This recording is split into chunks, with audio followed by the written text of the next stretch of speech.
ఉద్యోగం కోసం చూస్తున్నారా? ఓం శక్తి ప్రైవేట్ లిమిటెడ్ కంపెనీలో మార్కెటింగ్ జాబ్స్ 20,000 నుంచి 30,000 వరకు జీతం ఉంటుంది. సంప్రదించండి. అందరికీ నమస్కారం.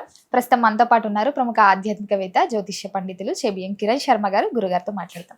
నమస్కారం గురుగారు. అఖండ ఐశ్వర్యమస్తు. మరి గురుగారు, శనివారం పుట్టిన వారి యొక్క లక్షణాలు ఎలా ఉంటాయి అంటారు? మరి శనివారం పుట్టిన వాళ్ళు కూడా ముఖ్యమంత్రులయ్యే అవకాశం ఉంటుంది. అంటే దే ఆర్ లైక్ అనామకులు, అర్భకులు, బుద్ధి లేని వాళ్ళు అనేటువంటి వీళ్ళకి తప్పకుండా వీళ్ళలో ఉండేటువంటి లక్షణం ఏంటంటే చాలా ఉన్నతమైనటువంటి స్థితి పొజిషన్లో ఉంటారు వీళ్ళు. చంద్రగుప్తుడు పనికిరానటువంటి వ్యక్తి, పనుల దగ్గర పనిచేసేవాడు. అన్నదమ్ములు ఇద్దరు రాజులైనా చంద్రగుప్తుని వీళ్ళు చిన్నమ్మ కొడుకు అని చెప్పేసి పక్కన పడేసి వీడిని పనుల మధ్యలో పెడతారు ఎవరు ఆ రాజులు అక్కడ. అప్పుడు ఆస్థానంలోకి చాణక్యుడు వచ్చినప్పుడు వాడు అవమానం చేస్తాడు. నువ్వేంట్రా నాకు చెప్పేది తెల్లని చెప్పేసి ఆయన జుట్టు పట్టుకొని శిఖ ముడే ఉంటుంది బ్రాహ్మడికి. ఆ శిఖను పట్టుకొని తోసరికి ఆ శిఖ ఊడిపోతుంది. ప్రజ్ఞ చేశాడు, ఈ యొక్క చంద్రగుప్త సామ్రాజ్యం పైన నేను ఒక అర్భకుడిని తీసుకొచ్చేసి చక్రవర్తిని చేస్తాను, నువ్వు రాజువే కానీ నేను చక్రవర్తిని చేసి చూపిస్తాను అని చెప్పేసి వెళ్ళిపోతాడు, బయటికి వెళ్ళిపోతుంటాడు. ఎదుటి ఇప్పులా కనపడతాడు వాళ్ళ చిన్నమ్మ కొడుకు. పడిపెడితే వాడిని నెమ్మడి పెట్టుకుని పోతాడు రారా అని చెప్పేసి. వాడిని తీసుకెళ్ళిపోయి చంద్రగుప్తుడిని చక్రవర్తిని చేస్తాడు చాణక్యుడు. చేసి సభలోకి వచ్చేసి, ఇది నా సామ్రాజ్యం, ఇది నా సామ్రాజ్యం, ఇక్కడ చక్రవర్తిగా ఉన్నది చంద్రగుప్తుడే, కానీ ఆ ఆసనం నాకు అక్కర్లేదని చెప్తారు. అందరూ అడుగుతారు మీరు కూర్చోవచ్చు అంటే, నేను అక్కడ కూర్చునే అర్హత నాకు లేదు, అర్హత వాళ్ళకే ఉంది, అది క్షత్రుడు అక్కడే కూర్చోవాలి, నేను పరిపాలన ఎలా చేయాలో చూపిస్తాను వాడికి, ఎక్కడ ఏంటని చెప్పేసి 22 సంవత్సరాలు ఛత్రపత్యాధిపత్యంలో చక్రవర్తిగా ఉన్నాడు చంద్రగుప్త మౌర్యుడు. అటువంటి స్థాయి ఉంటాడు. వీళ్ళకి ఆ లక్షణం అంటే కూర్చునేవాడు ఆ లక్షణంతో ఉంటాడు. అంటే ఇప్పుడు సానపడుతున్న బంగారం రాయిని తీసుకొచ్చి దేవుడు చేస్తే మనందరం దండం పెట్టట్లా, అలాగే అక్కడ రాజుగా ఉన్నటువంటి వ్యక్తులు కూడా ఈ వారం పుట్టిన వాళ్ళు ఎక్కువగా 10 మంది చేత గౌరవించబడే స్థాయిలో ఉంటారు. ప్లస్ అనామకులుగా ఉంటారు, అర్భకులుగా ఉంటారు, చదువు మీద ఇంట్రెస్ట్ ఉండదు. కానీ తర్వాత చదువు అంటే చాలా పరిజ్ఞానం లేదు, నేను చదువుకోవాలి, చాలా ఉన్నతంగా ఉండాలి అనేటువంటి భావన కూడా వీళ్ళకి చాలా ఎక్కువగా ఉంటుంది. ప్రశాంతంగా ఉంటారు, కానీ అప్పుడప్పుడు ఒక్కోసారి కొద్దిగా అంటే సావాస దోషం, దుష్టులతో సావాసంలో వీళ్ళు ఇబ్బందులు పడుతుంటారు. దానివల్ల కొంత మైనస్ ఏర్పడుతుంటుంది. వ్యసనాలకు అలవాటు పడేటువంటి అవకాశాలు ఎక్కువగా ఉంటాయి. అలాగే దుష్టుల సాంగత్యం వల్లనే నష్టం వస్తుంది వీళ్ళకి. కానీ బుద్ధి వివేకం కూడా వీళ్ళు పెంచుకోవడం, వయసు పెరుగుతున్న కొద్ది బుద్ధి వివేకం బాగుంటుంది. సహాయార్థులు, ఇతరులకి కడుపు తెలుసుకొని అన్నం పెడతారు. అరే వీళ్ళకి ఆకలి అంటే వాడికి తెలుసు, వాడికి ఎక్కడ ఎక్కువ ఇబ్బంది అయిందో తెలుసుకొని ఎవరికైనా సరే వీడి కడుపు మార్చుకొని సరే అన్నం పెట్టే బుద్ధి ఎక్కువగా ఉంటుంది. అలాగే పరోపకారంతో ఉండే అవకాశాలు ఎక్కువ ఉంటాయి. కానీ కొంత చామన ఛాయలో ఉంటారు, కొంత చామన వర్ణంలో ఉండే అవకాశం ఉంటుంది. కొద్దిగా పొట్టిగా ఉంటారు. అంటే ఒక్కోసారి వీళ్ళకి ఏంటంటే ఏజ్ ఆఫ్ 30లో కూడా దే లుక్ 35, 5 ఏళ్ళ ఎక్కువ కనపడుతుంటారు వీళ్ళు. అంటే శరీర లక్షణం అలా ఉండడం ఒకటి, తర్వాత ఏంటంటే కొద్దిగా పొట్టి వాళ్ళు ఉండడం ఒకటి జరుగుతుంది. కానీ మేధా సంపత్తి తెలుసుకుంటే మాత్రం వీళ్ళని కంట్రోల్ చేయడం కష్టం. సో ఫిజిక్స్లో వీళ్ళు చాలా హై లెవెల్ ఉంటారు. ఫిజిక్స్ కెమిస్ట్రీలో మంచి హై లెవెల్ ఉండే అవకాశం ఉంటుంది. బట్ చదువుకోవడానికి మనసు ఒప్పదు, బద్దకిస్టులు ఎక్కువగా ఉంటారు. రాజకీయ చతురత బాగా ఉంటుంది. ఏదైనా సంఘంలో నాయకులుగా ఉండగలిగే అవకాశాలు కూడా చాలా బలంగా ఉంటాయని చెప్పొచ్చు. ఆరోగ్య లక్షణంలో గుప్తమైనటువంటి శరీర భాగాల్లో కొంత అనారోగ్య సూచన ఉంటుంది. అలాగే వీరికి ఎడమ చేయికి చెవికి రెండింటికి కూడా ఏదన్నా అనారోగ్యం వచ్చేటువంటి అవకాశం ఉంటుంది. కాబట్టి కాస్త జాగ్రత్తగా ఉండి ఎక్సర్సైజ్ చేసుకునే ప్రయత్నం చేయాలి. లేజినెస్, లేవడమే లేజీ, అది దానివల్ల వీళ్ళు ఆర్థికంగా నష్టపోతారు. ఇతరుల మీద డిపెండెన్సీ వీళ్ళకి ఎక్కువ ఉండకూడదు. కాబట్టి జాగ్రత్తగా ఉంటే అసలు ఉండకూడదు. డిపెండెన్సీ వల్ల వీళ్ళు నష్టపోతారు, బాగా ఆధారపడడం. రెండోది, అతిగా ఎవరిని నమ్మొద్దు వీళ్ళు. ఈ రోజున పుట్టిన వాళ్ళు అతిగా నమ్మడం వల్ల కూడా మోసపోతారు. వడ్డీల వ్యాపారం చేసి లాస్ అవుతుంటారు, చిట్టీల వ్యాపారం చేసి కూడా లాస్ అవుతుంటారు. అలాగే వీరికి కూడా ఒక క్యూరియాసిటీ ఉంటుంది. ఏమని, అవతల విషయాలు తెలుసు ఆలోచన, అవతల కుటుంబంలో ఏం జరుగుతుంది, ఆ కొంపలో ఏం జరిగింది, ఈ కొంపలో ఏం జరిగింది, ఇవి తెలుసుకోవాలని తప్పన ఎక్కువగా ఉంటుంది ఆ క్యూరియాసిటీ. దీనివల్ల గాసిప్స్ని క్రియేట్ చేస్తూ ఉంటారు. సో ఇలాంటి కొద్దిగా అంటే ఈ లక్షణాలు ఇతరుల మీద ఆధారపడడం వల్ల నష్టపోయే అవకాశాలు, ఫైనాన్షియల్గా వ్యాపారం చేసి నష్టపోయే అవకాశాలు, ఈ గాసిప్స్ని స్ప్రెడ్ చేసేటువంటి లక్షణాలు కూడా వీళ్ళకి ఎక్కువగా ఉంటాయి. అంటే ఇలాంటి మైనస్. కానీ ఒక్కొక్కసారి వీళ్ళకి అరే మన వల్ల అవతలు ఇబ్బంది పడకూడదు అనేటువంటి జ్ఞానం తెలుసుకున్న తర్వాత అవతల వాళ్ళని కాపాడే లక్షణం కూడా ఎక్కువగా ఉంటుంది. అంటే వీళ్ళే పొదుముకొని కాపాడే లక్షణం. అంటే కొంతమందికి ఆ లక్షణం, కొంతమంది ఈ లక్షణం, 2 రకాల వాళ్ళు ఉండే అవకాశం ఉంటుంది. అలాగే తొందరపాటుతనంతో ఇతర మీద ఆధారపడడం వల్ల వీళ్ళ ఆస్తులు కోల్పోయే అవకాశం. అలాగే శనివారం రోజు పుట్టిన వాళ్ళు ఈ ఆస్తులు కొనేటప్పుడు ఎక్కువగా నిజంగా చెప్పాలంటే డబుల్ రిజిస్ట్రేషన్ అయ్యి ఇబ్బంది పడే వాళ్ళు వీళ్ళే ఎక్కువ ఉంటారు. చూసుకోకుండా మనవాడు చెప్పాడు, మా బామ్మడి చెప్పాడు, బామ్మడి ఫ్రెండ్ చెప్పాడు, కొన్ని తర్వాత చేతెత్తేస్తారు. నాకు తెలిసినటువంటి విషయమే చెప్తాను మీకు నేను క్లారిటీగా. ఇది నాకు అంటే ఒకవేళ చెప్పండి, ఇద్దరు మేనల్లులు ఉండే, మేనమామ ఉన్నాడు, మేనమామకి ఇద్దరు మేనల్లులు. ఇద్దరు మేనలు తీసుకెళ్ళిపోయి వాళ్ళకు ఒక ఇల్లు అమ్మితే ఒక 2 కోట్లు 3 కోట్లు వచ్చాయి సపోజ్. ఆ డబ్బులు తీసుకెళ్ళి పొలం ఉందని చెప్పి తీసుకొని చూపించారు. ఒక ఆయన మేనమామ తీసుకెళ్ళాడు, పలానా దగ్గర రా అని చెప్పేసి ఇక్కడే మన శ్రీశైలం వెళ్ళే రహదారిలో, మన భాగ్యనగరం నుంచి రహదారిలో అని చెప్పి తీసుకెళ్ళిపోయారు. ఒక 60 కిలోమీటర్ల దూరంలో చూపిస్తే సరే అని చెప్పేసి పేపర్ జోరు కొనేశారు.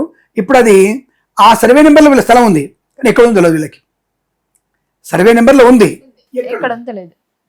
ఇది రిజిస్ట్రేషన్ ఓకే, ఎక్కడ స్థలం ఉంటుంది, అక్కడో ముక్క ఇక్కడో ముక్క ఉంది వాళ్ళకి. ఇప్పుడు దాన్ని గోక్కోలేక పీక్కోలేక 4 ఏళ్ల నుంచి అందరి కాళ్ళు పట్టుకుంటున్నారు. అంటే చెప్తున్నా నేను, అంటే ఇలా పుట్టిన వాళ్ళకి ప్రభావం అలా ఉంటుంది, ఇతర ఆధారపడి ఏమేమి తెలియదు అనమాట. ఇవన్నీ కూడా నేను కొంత అనుభవంతో చెప్తూ, కొంత ఊహాత్మకమైనది, కొంత శాస్త్రమైనటువంటి, అంటే మాకు వారము, తిథి, నక్షత్రము, యోగము, కరణంతో పుట్టిన వాళ్ళ లక్షణాలు చెప్తాం కదా. కాబట్టి ఈ రోజున మీకు శనివారం రోజు పుట్టిన లక్షణాలు ఇలా ఉండే అవకాశం ఉంటుంది. మీరు కూడా భోజన ప్రియత్వం బాగా ఉంటుంది, పనిలో చురుకుతనం ఉండదు కానీ పని చేయగలిగే అవకాశం, అంటే మూసపోసినట్టుగా పని చేస్తూ ఉంటారు. బట్ పనిలో మంచి పని వాళ్ళుగా పేరు తెచ్చుకుంటారు వీళ్ళు నమ్ముకోవచ్చు. వీళ్ళని నమ్మి మనం పని అప్పు చెప్తే నీట్గా పర్ఫెక్ట్గా చేస్తారు. బట్ మీరు 2 రోజుల పని వీళ్ళు 4 రోజులు చేస్తారు, అంతే తేడా. వెంటనే చేసేవి అంటే స్పీడ్ వర్కర్స్గా మీరు వీళ్ళని ఎక్స్పెక్ట్ చేయొద్దు. పర్ఫెక్షన్ ఉంటుంది, బట్ టైం 2 రోజులు అంటే మాత్రం ఒక 4 days మీరు మైండ్లో పెట్టేసుకోవాలి. వీడికి పని అప్ప చెప్పాను 2 రోజులు, నాది 5 days, వాడి వాళ్ళు 2 days చెప్తారు. వాడు 2 days చెప్పేస్తారు, ఓకే ఏదో సినిమాలు చూపిస్తారు కదా, వాడు అరే మంచిగా తెచ్చిపెట్టరా అంటే ఇక్కడ కూడా తెచ్చుకోలే అని చెప్పేసి వాడు మెల్లగా నడుచు వెళ్తాడు కామెడియన్. వేరే నువ్వు వెళ్ళేసరికి నాకు గొంతు పోతుందని చెప్పి వాడు పరిగెత్తి తాగుతాడు. కామెడీ బాగా ఉంటుంది అది. అలా లక్షణాలు వీళ్ళకి ఎక్కువగా ఉంటాయి శనివారం పుట్టిన వాళ్ళకి. బట్ వీళ్ళు ఆధారపడవచ్చు, వీళ్ళని నమ్ముకుంటే పని పూర్తవుతుంది, గ్యారంటీగా పని పూర్తవుతుంది. మంచి వ్యక్తిత్వం ఉంటుంది, ప్రేమ గుణం కూడా ఎక్కువగా ఉంటుంది. తనకన్నా అవతల వాళ్ళని ఎక్కువ ప్రేమించే లక్షణాలు వీళ్ళకి ఎక్కువగా ఉంటాయని చెప్పవచ్చు మనకి. అలాగే వీరికి ఎప్పుడైనా మానసికమైనటువంటి అదే ఎడమ చెవి కూడా ఇబ్బంది ఉంటుంది కదా, ఆ సమయంలో అలా అనిపించినప్పుడు తప్పకుండా మీరు నల్ల నువ్వులు నల్ల వస్త్రంలో కట్టి దానం చేసుకుంటే ప్రయత్నం చేస్తే చాలా మంచిదనే విషయాన్ని గమనించండి. అలాగే ఈ శనివారం పుట్టిన వాళ్ళు ముఖ్యంగా వెళ్ళాల్సినటువంటి క్షేత్రం అంటే తప్పకుండా మీరు శ్రీ అలివేలు మంగా సమేత వెంకటేశ్వర స్వామి, అలాగే శ్రీరంగంలో స్వామివారి దర్శనం చేసుకుంటే తప్పకుండా వీరికి అనుకూలవంతమైన శుభ లక్షణాలు ఉంటాయని చెప్పుకోవచ్చు. గురుగారు, అలాగే నేను నా సరౌండింగ్స్ లో ఉన్నప్పుడు విన్నాను, అమావాస్య రోజు ఆడపిల్లలు పుడితే చాలా ఆ ఇంటికి అభివృద్ధి బాగుంటుంది, అమావాస్య రోజు ఆడపిల్ల పుడితే ఎవరికి చెప్పకూడదు అని అంటుంటారు. అది ఎంతవరకు నిజం అంటారండి? అసలు అటువంటివన్నీ కూడా అద్భుత కల్పనలు. అంటే కేవలం అమావాస్య ఆడపిల్ల పుడితే అంటే లక్ష్మీదేవి, మనకి దీపావళి అప్పుడు లక్ష్మీదేవి పూజ చేస్తున్నాం కదా, ఆ రోజు అమ్మవారు జన్మించిందని చెప్పి కొంతమంది అంటారు. ఆ రోజు అమ్మవారు జన్మించింది కాబట్టి అంటారు. అక్కడ అమ్మవారు జన్మించలేదు, అక్కడ సత్యభామ చేతుల మీదుగా అది వాడు చంపబడ్డాడని చెప్పేసి మనకి కథ చెప్తుంది. అక్కడ కూడా మనకి సత్యభామ ఎట్టి వయసులో ఆయన చంపలేదు, అది గుర్తుపెట్టుకోండి. కృష్ణుడు మాత్రమే చంపాడు. సత్యభామ అనేది అబద్ధం అది కూడా. కాబట్టి ఇవన్నీ కూడా ఆ రోజు అమావాస్య అయింది కాబట్టి, అమావాస్య వచ్చి లక్ష్మి ఉద్భవించింది కాబట్టి, అమ్మవారు ఆవిర్భవించింది కాబట్టి ఆ రోజు చాలా మంచిది అని చెప్తూ ఉంటారు. మంచిదే, లక్ష్మీదేవి ఆవిర్భవించిన రోజు అమావాస్య కాబట్టి వెలుగు నింపడానికి అమావాస్యైనా వెలుగు నింపడానికి అమ్మవారు ఉద్భవించింది కాబట్టి ఆ రోజు ఆడపిల్ల పుడితే, లక్ష్మీ ఆడపిల్ల పుడితే మనకి ఇంటికి మంచిది అని చెప్పారు. ఈ అమ్మాయి పుడితే చెప్పొద్దు అంటే చెప్పుకుని ఎలా ఉంటారు? అసలు ఎలా ఉంటారు? కామన్ సెన్స్ అనుకుంటారు, చెప్పుకుంటే చెప్పొద్దు ఎలా అనుకుంటారు? ఇంటి పక్క తెలుస్తుంది, ఆంటీ తెలుస్తుంది, ఆ ఇంటికి తెలుస్తుంది, ఈ ఇంటికి తెలుస్తుంది, అందరింటికి తెలుస్తుంది, అందరు ఆంటీలకు తెలుస్తుంది. ఇంకేమైతే అందరు ఆంటీలు అంటారు కదా. ఒక 70 ఏళ్ళ ఆంటీ అమ్మాయి ఆవిడ కూడా పక్క 72 ఏళ్ళ ఆవిడ ఆంటీ అంటారు. ఇది ఎక్కడి ఆంటీ? నాకు అదే ఈ యాంటీ వర్డ్స్ తీసిపడేదమ్మా. మంచిగా అక్క బావ, అక్క అమ్మ కూడా బావనగా నేను మరదలు సరసా వాడతాడా? మా ఊళ్ళల్లో ఇదే ఉంటుంది. మా ఇంట్లో ఇప్పుడు నేనే అంతే, ఎవరింటికి వెళ్తాను అనుకోండి, గ్రూప్ రేసింగ్కి వెళ్తే అమ్మాయి అక్క ఎట్రాండి అక్క ఇక్కడ చూసుకో, ఆయన మొగుండి బావ అంటారు, నేను బావ ఎట్రా అంటే బావ అంటే అక్క మొగుడు అవుతాడా? అంటే ఆ వరుసలో పిలుచుకోవడం వల్ల ఆత్మీయత బాగా పెరుగుతుంది. అక్క ఇక్కడ కూర్చో, అక్క నువ్వు ఇక్కడ కూర్చో బావ, నువ్వు ఎందుకు పోతావు? అందరు నవ్వుతుంటారు. ఏంది అయ్యగారు అందరినీ కలుపుకుంటాడు మంచిగా. ఎవరైనా పొరపాటు నచ్చి మామ ఇటురామా అంటే ఓ మామ పిలుస్తుంది నీ కోళ్ళు ఇటురా అంటా నేను కూడా. అంటే ఆ వెంటనే ఆ రిలేషన్షిప్ని మెయింటైన్ చేసుకునేటువంటి ప్రయత్నం ఉంటుంది.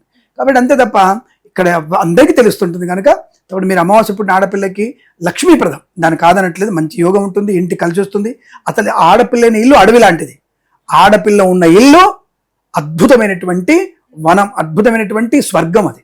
కాబట్టి ఆడపిల్ల ఉన్న ఇల్లుకే అపురూపమైనటువంటి ఆనంద యోగాలు ఉంటాయి.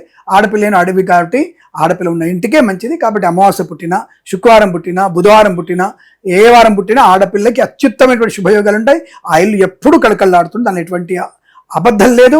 అది ధర్మజాత ఆడపిల్ల ఇంటికి అలివేలు మంగా సమేత లక్ష్మీ స్వరూపము. దాని గురించి మీరు కంగారు పడక్కర్లే. అలా అని చెప్పేసి మగవాడిని తక్కువ ఎక్కర్లే. మగవాడు విష్ణు స్వరూపుడు, నారాయణ స్వరూపుడు. కాబట్టి అక్కడే మీకు ఇబ్బంది ఏం లేదు. తప్పకుండా అన్నజల్లైతే శివుడు లక్ష్మి అనుకుందాం.